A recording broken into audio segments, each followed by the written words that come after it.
새롭게 하나님 안에서 출발하는 가정이 있습니다. 그 가정 위에 은혜를 더하시고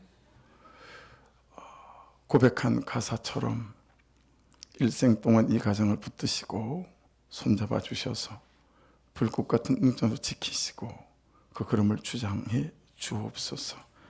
주의 말씀 앞에 우리 모두가 섭니다. 말씀이 말씀 되게 하옵소서. 예수님의 이름으로 기도드렸습니다. 아멘.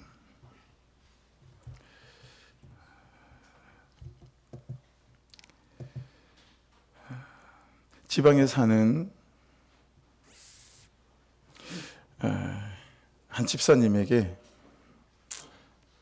이제 김양계 목사님한테 메일이 온 거죠. 남편의 중독적인 음주와 간음과 폭력으로 힘들었는데 얼마 전 남편이 주식 투자에 실패하면서 물질 고난까지 겪게 됐다고. 그 와중에도 여전히 외도를 일삼던 남편이 어느 날 한 여자를 데리고 집으로 들어왔답니다. 그 상대방 여자도 가정에 있는 유부녀이고 대학생 자녀까지 있다고 합니다. 이 메일을 준 이 집사님의 가정에도 중고등학생 자녀들이 있는데 너무 곤혹스러운 것은 아버지가 엄마가 아닌 다른 여자를 데리고 안방을 차지한 아버지의 모습을 자녀들에게 설명할 길이 없는 거죠. 여자는 반복적으로 집안을 들락거렸고 남편은 대놓고 아이들에게 때때로는 이 아줌마 오늘 우리 집에서 자고 갈 거라고 그렇게 말도 하고 이 여자분에게 제발 나가달라고 통사정을 했더니 이 여자분이 도리어 남편 단속도 못하고 껍데기만 같이 사는 여자, 이런 험한 말만 늘어놓더라는 거예요. 동네 사람들의 시선을 견딜 수가 없어서 이사까지 했지만 남편은 이산 집에도 여자를 데려오겠다고 한다는 거죠.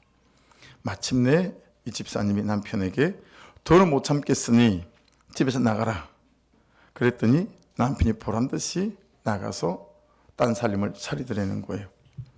집사님은 평생 하나님을 믿으면서 아이들을 신앙으로 열심히 키운다고 키웠는데 가정이 무너지는 힘든 사건을 경험하게 된 거죠.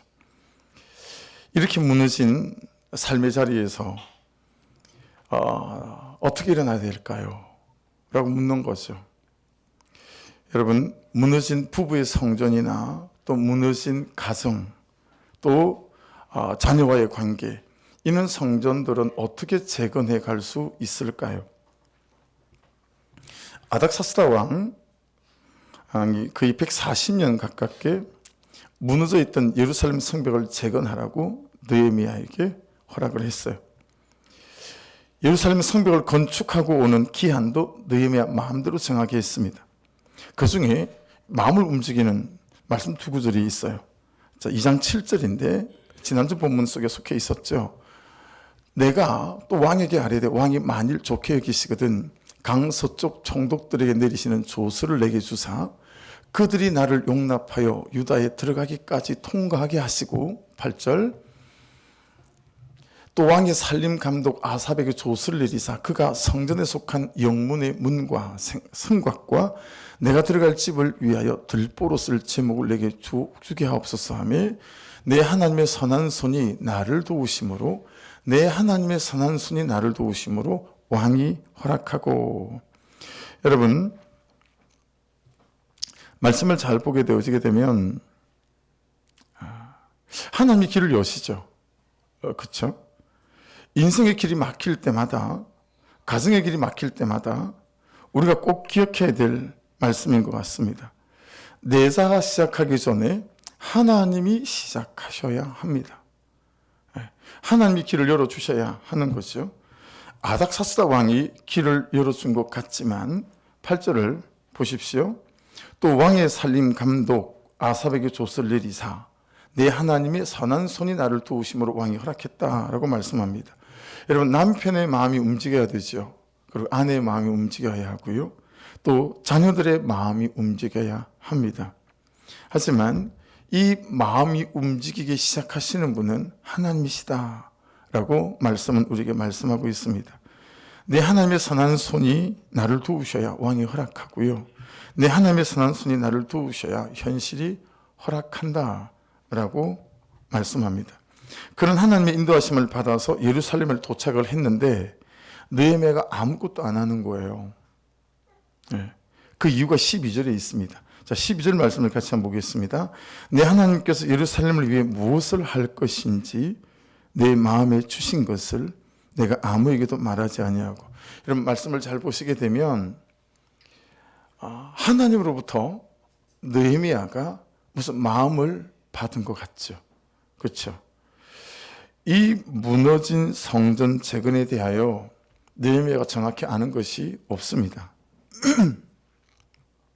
그리고 느헤미야가 하나님께 머물기 시작했던 거죠. 이 일이 하나님의 일이다라고 하는 것 아니겠습니까? 일이 하나님께 속한 일이다라고 하는 거죠. 그래서 느헤미야가 시작한 게 무엇입니까? 하나님의 마음을 묻는 것입니다. 느헤미야는 자기 인생에 대한 하나님의 마음을 묻는 일에, 이 예루살렘 성벽을 지어가는 이 일에, 하나님의 마음을 묻는 일에 자신의 시간을 먼저 사용했다라고 하는 것입니다. 여러분, 내 가정의 성전을 다시 재건해야 한다면, 내 부부관계에 성전을 다시 재건해야 한다면, 우리 가정의 자녀들의 삶의 성전 재건을 다시 시작해야 한다면 우리가 가장 먼저 해야 될 일이 있습니다. 그것은 하나님의 마음을 묻는 것에 나의 시간을 가장 먼저 쓰는 거다라고 하는 것입니다. 여러분 어떠세요? 어떤 일이 생길 때마다 그 일에 대한 하나님의 마음을 묻는 일에 여러분은 시간을 구별시키고 또 마음을 구별시켜 하나님의 마음을 들여다보십니까? 우리가 큐티하는 게 왜 하는 거죠? 우리가 기도하는 건 왜 그렇습니까? 이 문제와 이 일에 대한 하나님의 마음을 들여다보는 거죠. 하나님은 어떤 계획을 갖고 있습니까? 라고 묻는 것이다 라고 하는 것입니다. 사랑하는 여러분, 예수를 믿고 달라져야 되는 가장 첫째 모습이 어떤 거냐면 시간 사용이에요. 시간을 사용하는 거. 흘러가는 시간을 유람선을 타고 가듯 시간이 흘러가는 대로 시간을 타고 노는 사람들이 있어요. 그리스도인은 흘러가는 시간에 뛰어들어서요, 시간의 멱살을 딱 붙잡고 더 이상 시간이 나를 주장하지 않고 내가 시간을 주장하는 사람이 되는 것입니다. 시간을 써야 할 곳에 써야 된다라고 하는 거죠. 부부 성전의 재건 또 거기서부터고, 가정 성전의 재건도 거기서부터입니다. 그야말로 여러분 퍼떡 가는 인생 아닙니까? 그렇죠? 눈 한번 탁 감고 나면 금방 70이 될 것 같아요. 적어도 이 인생이라는 시간, 이 삶이라는 시간을 어디에 써야 하는지, 어떻게 써야 하는지 하나님께 묻는 사람이 그리스도인 아니겠습니까? 전도서 1장 2절로 3절인데요.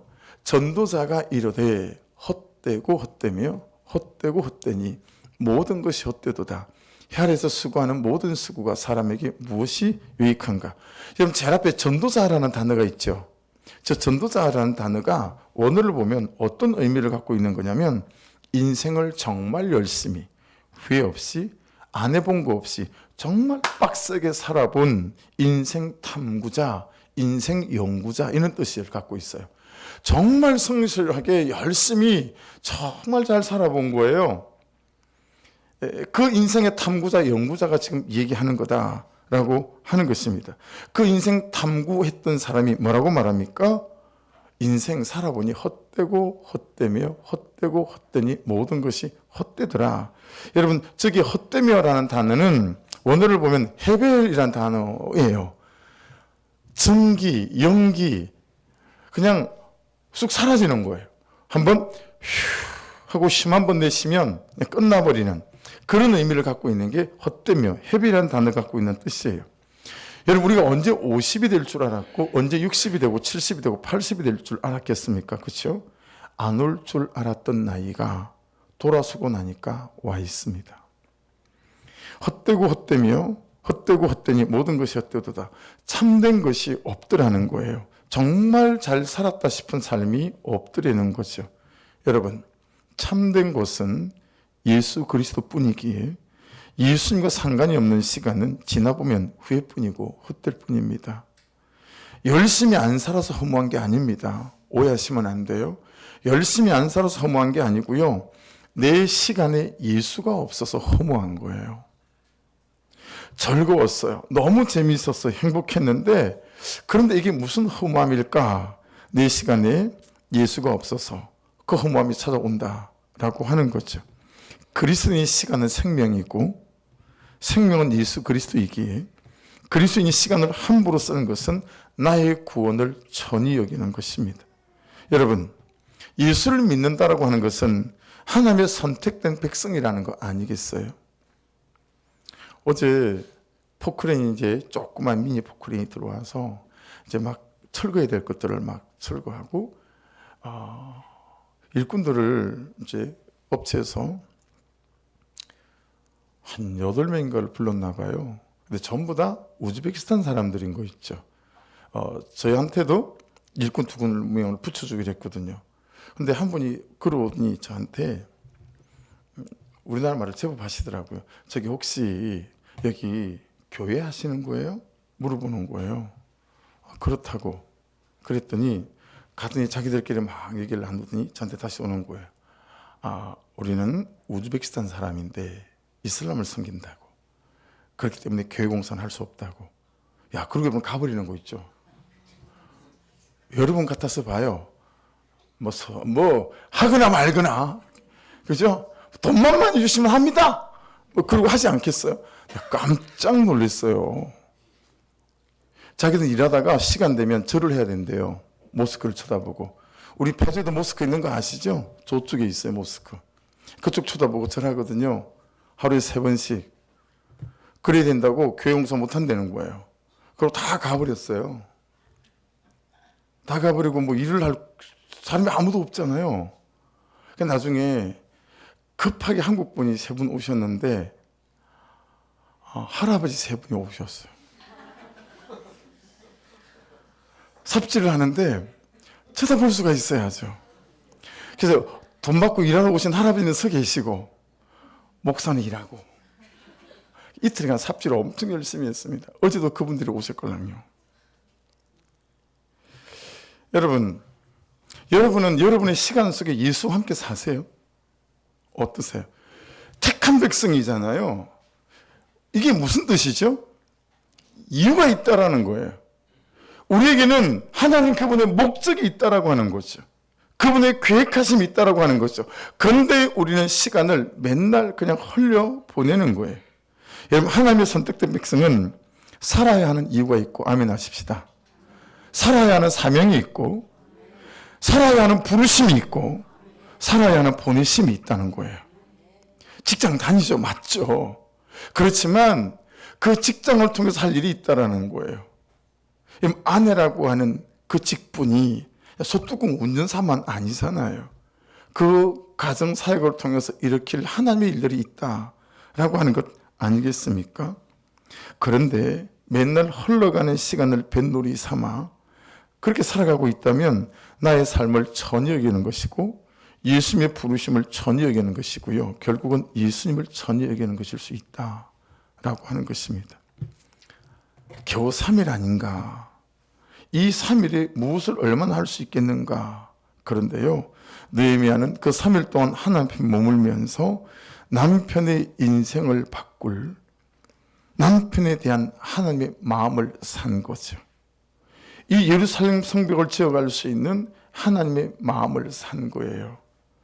그래서 오늘 원고대로 말씀을 다 나누지 못하겠지만, 그래서 여러분 그 마음을 사고 한밤중에 그가 어디부터 어떻게 공사를 해야 될지 움직이기 시작하는 것을 볼 수 있습니다. 여러분, 아내의 삶을 바꿀 아내에 대한 하나님의 마음을 살 수 있기를 주의 이름으로 부탁드립니다. 자녀 키우보니 어렵지 않으세요? 그런데 그 자녀를 바꿀 하나님의 마음을 내가 사는 거예요. 그 마음을 사고 나면 자녀에 대하여 아내에 대하여 안 되던 것이 되어지기 시작합니다. 왜냐하면 내 결단과 결심이 아니라 하나님의 마음을 산 거기 때문에 그렇습니다. 예. 그렇기 때문에 여러분 관계 안에서 무엇이 깨지고 잘 안 될 때는 얼른 그렇게 생각하셔야 됩니다. 내가 이 아내에 대한, 남편에 대한, 자녀에 대한 하나님의 마음을 사야하겠다. 그리고 그분 앞에 느헤미야가 3일을 머물렀다라고 하는 것입니다. 말씀 앞에 선다는 것이 그런 것이고 기도의 자리에 선다라고 하는 것이 그런 것입니다. 영적 성장이 안 일어난다고 하는 분들이 꽤 많죠. 아우성입니다. 쉬운 말로 내가 너무 안 변해요. 그도 너무 안 변해요 하는 거죠. 여러분 보세요. 저를 보실래요? 한번 묵상 싱킹 해보세요. 왜 우리가 잘 안 변할까요? 영적 성장과 성숙이 일어나지 않을까요? 여러분 성경에 수만 군데가 있지만 여러분이 다 아실 만한 고린도 13장에 가면 사랑은 오래 참고라는 말씀이 있죠. 자 보세요. 사랑이 뭔지 다 아세요.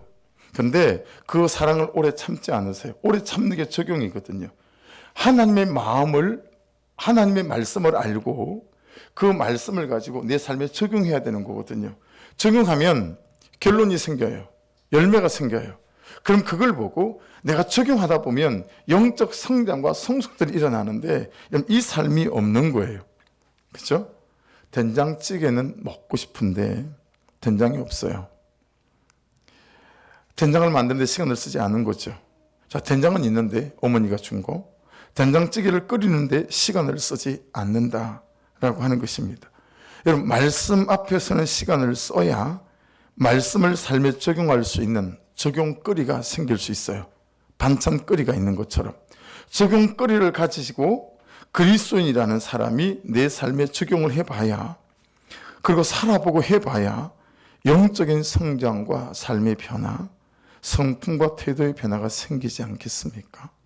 그런데 어떻게 큐티는 하는데 거기는 시간을 써도 그 적용을 살아내는데 시간을 쓰지 않는다라고 하는 것입니다.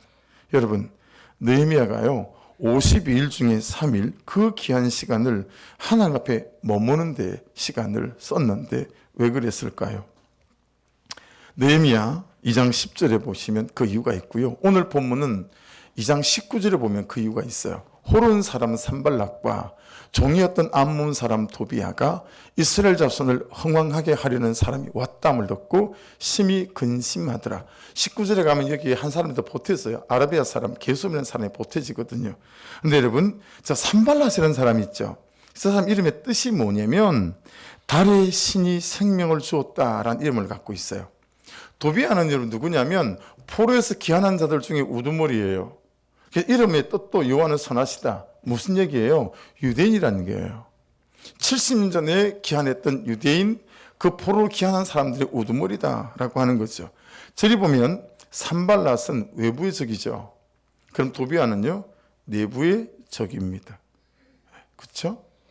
여러분, 가정의 성전을 지어갈 때도, 관계의 성전을 지어갈 때도 외부의 적이 있고 내부의 적이 있어요. 가장 힘든 적은 누굴까요? 자신이라는 적이죠. 그것만 있나요? 영적인 공격에 있는 사단이라는 적도 우리에게는 있습니다. 여러분, 가정이라는 성전과 인생의 성전을 지어갈 때 외부의 힘이 있고 내부의 힘이 있다는 거예요. 왜냐하면 산발랏의 쏙뜻이 뭐냐면 힘이라는 뜻이에요. 내 뜻대로, 내 마음대로, 말씀대로 이 가정이라는 성전이나 내 인생이라는 성전이 제대로 지어져 가지 않는 거예요. 항상 외부의 적이 있고 현실이라고 하는, 그리고 상처라는 적도 있죠. 그 남자하고 수십 동안 살면서 너무 많이 상처를 받았어요. 이 내부의 적은 쉽사리 잘 치유되지가 않죠. 그 부모님과 그 자식들과 살아가면서 내가 받았던 수많은 상처와 배신들이 있어요. 이런 상처들이, 이런 적들이 온전히 잘 치유되지가 않죠. 지금까지 못 이겨왔는데 얼마나 상징적입니까? 포로 생활 70년, 포로에서 돌아온 뒤 70년, 성전은 고사하고 성전을 보호할 예루살렘 성벽조차도 재건을 못하고 있었어요. 140년 동안 말이죠. 그렇게 갈망했는데도 말입니다. 여러분, 갈망이 없어서 망하는 사람은 없습니다. 하나님을 갈망하는 갈망이 없어서 망할 뿐이죠. 행복에 대한 갈망이 없는 사람이 누가 있습니까? 다 행복하고 싶지 않아요. 복종의 언어를 사용하는 아내, 그 갈망 없는 사람 있습니까? 해보고 싶잖아요. 사랑의 언어를 쓰고 사랑의 태도를 쓰는 남편, 여러분 그런 갈망이 없는 남편들이 누가 있겠습니까? 그죠? 달라지고 싶은 갈망이 없는 사람 누가 있겠어요? 다 달라지고 싶어요. 근데 지금까지 못 이겨왔잖아요. 내 힘과 내 방법으로 세상에 고함치는 소리로 시작을 해봐도 안 되잖아요. 그죠? 산발라스라고 하는 외부의 적, 도비아라고 하는 내부의 적, 그 힘을 이길 수가 없어서 그 귀한 시간을 느헤미야는 3일 동안 잠잠히 하나님 앞에 머물렀다라고 하는 거예요. 이건 진짜 연습되고 훈련되어져야 돼요. 우리가 살아온 관성이 있어서 잘 안 돼요. 그냥 옳고 그름을 따지기 바빠요. 그런 문제가 생길 때마다 오히려 하나님 앞에 이 사건과 문제들을 놓고 이 사건에 대한 하나님의 마음을 살 수 있어야 되겠다라고 하는 것이죠. 그래서 그 산발라스라는 힘을 이길 수 있는 하나님의 은혜로부터 오는 힘, 하나님으로부터 오는 성령의 기름 부심이라는 힘, 감사하는 힘, 이런 것들이 우리 가운데 채워지지 않고서는 이길 수가 없겠다라고 하는 거죠. 옥상에 가면 제 텐트가 있잖아요. 제 의자에 앉으면 싹 돌면 지프를 열면 바로 하단에 그냥 소나무가 닿을 듯해요. 소나무가 두 그루 있고요. 가운데 대추나무가 하나 있는데 이게 소나무가 좀 크더니 봄이 되니까 이 송화가루가요. 진짜 장난이 아닙니다. 그냥 온 텐트 안이 다 그냥 송화가루예요. 올해도 또 역시나 송화가루가 막 온 그게 되어져서 근데 얘들이 무슨 작전을 짜는 것도 아니고 한꺼번에 싹 송화가루가 날렸다가 없어지면 괜찮은데 왼쪽에 송화가루가 막 날리고 끝이 나잖아요. 그럼 또 그 다음 소나무께서 시작을 하십니다. 그래서 이게 안 되겠다 싶어서 왼쪽에 있는 송화가루가 다 날리고 난 다음에 몽둥이를 들고 가서 오른쪽 나무가 송화가루가 맺힐 때 막 틀기 시작했어요. 텐트 다 닫아놓고 마스크 쓰고 막 한 4번 정도 막 야무지게 막 후려 패고 털었더니 다 없어지더라고요. 송화가루가. 잘 됐다. 그리고 이제 빗자루로 청소하고 지냈는데 한 달쯤 지나가지고요. 또 그냥 바람을 쐬려고 지퍼를 쑥 열다가 제가 깜짝 놀랐어요. 여러분 송화가루를 털지 않은 그 소나무는 이렇게 소나무 순이 자랐어요. 이거 아세요? 우리 어릴 때 시골에서는 이렇게 큰 놈을 따가지고요. 돌멩이로 톡톡톡 찍으면 안에 소나무 순이 쏙 나와요. 이거 먹으면서 우리는 많이 놀았거든요. 예, 왼쪽 거는 딱 자랐는데 송화가루를 털어버린 오른쪽 소나무 있죠? 이건 아예 없어요. 아예 안 자랐어요. 저한테 다 틀린 거예요. 갑자기 걔가 말을 못하지만 쳐다보니까 미안하더라고요. 이 하루 공친 거잖아요. 한 1년을. 싹 저한테 다 틀린 거잖아요. 여러분, 우리가요, 항상 너무 현실에게 잘 틀려요. 내 성품과 기질, 여기에도 잘 틀리고요. 마치 송화가루를 털어낸 제 손에 들린 몽둥이처럼 항상 우리는 사단에게 틀리고요. 우리 상처에게 틀리고 우리 현실에게 틀린다라고 하는 거예요. 그러니 변할 틈이 없고 자랄 틈이 없어요. 제자들은 예수님을 3년을 따라다녔죠. 물이 포도가 되는 기적을 눈앞에서 목도했어요. 죽은 해당장 야이로의 딸을 살리는 걸 봤고 무엇보다 여러분 놀랬던 건 이거라고 생각해요. 물고기 2마리하고 떡 5개로 여러분 5천 명을 나눠줄 때 자기들 손에서 되어진 거잖아요. 자기들 손으로 나눠주는데 분명히 손에 10개 있었는데 10개를 나눠줬는데 계속 나오는 거죠. 그럼 어떻게 설명하고 어떻게 했겠을까요? 이런 엄청난 것들을 경험해 나사로 죽었고 살아난 걸 봤죠. 제일 놀라웠던 건 부활한 예수님을 본 거라고 생각해요. 나사로는 소생이잖아요. 예수님은 부활하신 거거든요. 나사로는 다시 죽지만 예수님은 부활하셔서 벽을 막 뚫고 들어오고 그러시잖아요. 그 장면들을 다 경험한 게 바로 제자들이었습니다. 그런데 현실의 힘을 이길 수가 없었죠. 죽음의 두려움을 이길 수가 없었어요. 돈의 유혹을 이길 수가 없었고 세상의 힘을 이길 수가 없었습니다. 그래서 어떤 제자는 예수를 팔죠. 어떤 제자는 예수를 3번씩 부인해요. 어떤 제자는 겟세마네 동산에서 잡혀 죽을까 봐 여러분 벌거벗은 채로 도망을 가지 않겠어요? 나중에 그들이 다시 주님을 만났을 때 어땠을까요? 여러분, 베드로도 그랬겠지만 여러분, 벌거벗고 도망간 마가 같은 경우에는 어땠을까요? 너무 예수님 보기가 민망하지 않았을까요? 그렇죠? 자, 그런 그들에게 주님이 주시는 말씀이에요. 같이 읽어보십시다.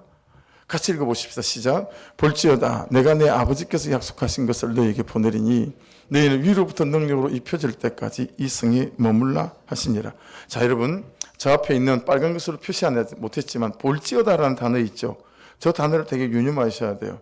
볼지어다. 이두라는 단어거든요. 자, 이제 여기서부터다. 이 다음부터가 이제 너희 인생을 결정할 거야. 베드로가요, 예수를 만났는데 죽을 것 같아요. 3번이나 부인하고. 그래서 아예 지가 나 그냥 고기 잡으러 갈란다. 그러고 가지 않았겠어요? 여러분, 마가는 마가대로, 그렇죠? 모든 제자들이 십자가에 예수님이 달려 돌아가실 때 아무도 그 앞에 있지 않았잖아요. 그래 얼마나 민망했겠어요. 그런 실패한 그들에게 주님께서 오셔서 야, 이제 여기서부터다. 이 다음부터가 이제 너의 인생의 진짜 인생을 결정할 거야. 그러면서 뭐라고 말씀하셨냐면, 첫째, 아버지의 약속하신 것을 기다려라 그랬어요. 이게 뭡니까? 보혜사 성령이었죠. 둘째는 뭐예요? 넌 위로부터 능력으로 입혀질 때까지 이 성에 머물러라. 그래서 그들이 마가다락방에 모였어요. 그리고 기도해요. 장소의 구별이 일어났고 그 다음에 시간의 구별이 일어났죠. 그리고 기도하는 태도의 구별이 일어나기 시작했습니다. 이 세 가지의 구별이 있기 시작하면 우리 삶에는 놀라운 일들이 생기기 시작해요. 네. 매일 거리가 멀어서 교회를 찾아올 수 없다면 항상 부탁드리잖아요. 깨끗한 보재기 하나 사고 깨끗한 방석 하나 사서 내가 정해놓은 딱 그 시간, 여러분 큐티와 기도는, 예배는 정한 시간에 정한 장소 사는 게 굉장히 중요합니다. 그 시간에 무릎을 꿇고 여러분 하나님 그분께 이 가정에 대한 마음을 사는 거죠. 이들이 그렇게 했습니다. 장소도 구별하고 시간도 구별하고 태도를 구별해서 성령의 기름 부심을 위하여 막 기도하는 거죠. 여러분, 제가 눈치를 채신 분들은 모르겠습니다만은 소풍을 간다, 수련회를 한다, 뭐 세미나를 한다 그러면 그 소책자 제일 앞에 항상 넣는 이미지가 있어요. 그게 뭐냐면 이 마가의 다락방에 무릎 꿇고 기도하는 제자들의 모습입니다. 저는 항상 그 이미지를 써요. 왜냐하면 제가 그 이미지가 너무 좋아요. 그 사람들이 너무 좋아요. 여러분, 그 사람들을 부르는 제만의 다른 이름이 있어요. 그게 뭐냐면 포기하지 않는 사람들이에요. 예수도 팔아먹고 예수님도 부인하고 했지만 여러분, 다시 주님의 말씀을 듣고 포기하지 않고 그 마가의 다락방에서 기도하는 거예요. 또 다르게 이렇게 불러요. 다시 시작하는 사람들. 그리고 또 이렇게 불러요. 무너진 자리에서 다시 일어나는 사람들. 오늘 설교 제목이에요. 무너진 자리에서 다시 일어나기. 여러분, 가정이 우리의 뜻대로 잘 세워지지 않죠. 부부 관계들은 어떻습니까? 자식과의 관계는 어떤가요? 여러분, 웬만하십니까? 이 무너진 자리에서 우리가 어떻게 다시 일어날 수 있을까요? 이 포기할 수 없는 상황에서 어떻게 다시 일어날 수 있을까요? 여러분, 우리 하나님이 좋으신 이유는 뭐냐면 10번 넘어지면 그때부터는 안 된다, 뭐 이런 말씀이 없으시죠. 100번 자빠지면 그때부터는 다시는 기회가 없다, 뭐 이런 말씀을 우리 예수님 하신 적이 없으시죠. 제 제자 중에 제가 그때는 한 28, 9 이때죠. 은행동 성결교회에서 전도사를 하고 있을 때 이명규라고 하는 학생이 있었어요. 지금은 목사님이 되셨고 필리핀에서 신학교 학장으로 있어요. 총장이 없는 학교니까 총장 같은 학장을 하고 있는 친구인데, 얘가요 고등학교 1학년 때 저를 만났는데 한 번씩 저를 찾아와가지고 제 아내한테도 아직 얘가 하고 살던 죄를 말해본 적이 없어요. 야, 고등학교 1학년이 이렇게 산단 말이지? 막 그런 죄를 막 고백해요. 그러고는 막 울어요. 그러면서 여러분 항상 부르는 찬송이 있었어요. 그게 뭐냐면 있는 모습 그대로, 있는 모습 그대로 오시오 하나님은 당신의 있는 모습 그대로 오시길 원하십니다. 찬송 끝나면 그리고 헤헤 웃어요. 시킨 것도 아니고 지 알아서 지가 불러요. 회개하고 나한테 다 고백하고 회개하고 이 찬양 한번 부르고 나면 다시 헤헤 그래. 택한 백성은 택한 백성인가 봐요. 그리고 목사가 돼 있으니 맨날 야 있는 모습 찬송 부르지 말고 좀 바꿔야 되지 않겠니? 지가 전도사고 제가 학생이에요. 우리 하나님은 다 용서하세요 전도사님. 네. 그리고 또 그 짓을 하고 그 다음 또 와가지고 또 울면서 막 이 찬송 부르고 난 다음에는 쓱 닦고 나면 목사님 핫도그 사주세요 이러고 앉아 있는 거예요. 사랑하는 여러분, 무너진 삶의 자리에서 일어나셔야 합니다. 우리의 무너진 가정들이 예수 이름으로 다시 회복되어서야 합니다. 3일을 하나님 앞에 머물고 하나님께 주신 마음을 마음에 담은 느헤미야는 말이 없어요. 대신 삶이 있어요. 그 말씀대로 이제는 말을 멈추고 삶으로 가져가기 시작합니다. 그리고 밤에 일어나죠. 그리고 모두가 자는 밤에 하나님의 마음을 담은 느헤미야는 삶으로 주의 뜻을 살아가기 시작합니다. 예루살렘의 현실은 밤이었어요. 말씀을 보면. 그런데 예루살렘에 서 있는 느헤미야의 현실도 밤이었어요. 외부의 적과 내부의 적 때문에. 그런데 느헤미야는 밤이 상관이 없는 거예요. 왜요? 오히려 밤이 하나님의 뜻을 살아내는 하나님이 일하시는 시간이라는 것을 느헤미야는 너무 잘 알기 때문에 그렇습니다. 그래서 오늘은 성령 강림 주일이라 사실 원고를 1부 때도 그랬어요. 3장을 못했거든요. 지금도 3장이 남았어요. 하지만 여러분들하고 좀 기도하고 싶어요. 그래서 이 찬송을 부르고 이 찬송을 좀 부르고 우리 삶의 무너진 자리를 좀 올려드리고 그리고 하나님 여기서부터 다시 시작해가는 그런 은혜를 좀 부어주십시오. 그렇게 좀 기도하고 싶습니다. 우리 성령 하나님 같이 찬송하겠습니다.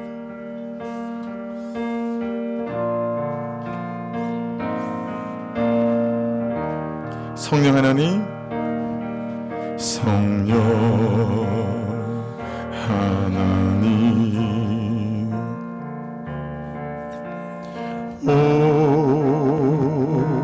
오소서. 아버지 마음 잘 아시는 성령 하나님,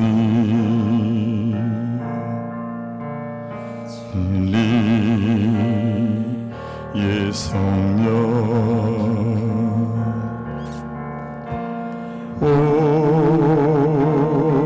오셔서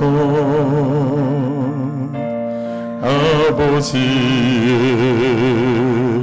선하신 뜻 알게 하소서.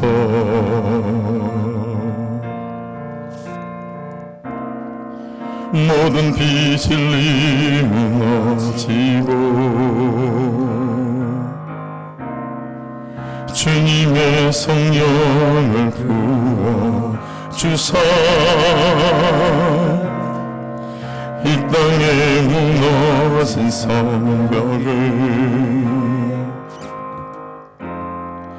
주님의 진리로 세워주소서.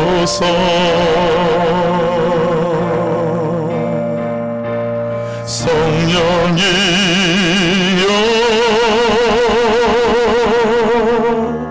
임하소서.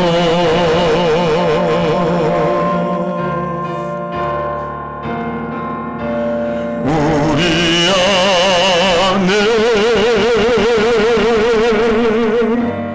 임하소서. 주님마다 갈망합니다. 주님만도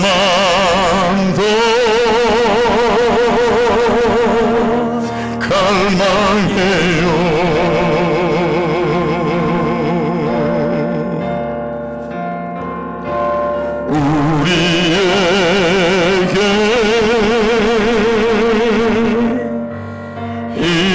임하소서. 성령 하나님 오소서. 성령 앞에 강단체가고는 불을 좀 꺼주시겠어요?